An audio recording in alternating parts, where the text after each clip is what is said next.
قیامت نزدیک شد و ما از هم شکافت. و تو چه دانی که روز قیامت چیست؟ واقعا تو چه دانی که روز قیامت چیست؟ آنگاه که آسمان از هم شکاف شود و آنگاه که ستارگان پراکنده شده و ناپدید گردند و آنگاه که تمام دریاها متلاطم شده به هم بپیوندند و آنگاه که قبرها زیر و رو گردند آنگاه که ملخها پراکنده از قبرها بیرون می آیند و هر کس همانچه را که از پیش فرستاده می داند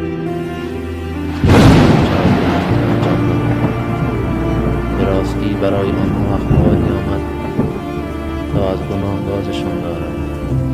یک حکمت تمام، اما هشدارها سودشان نبخشید.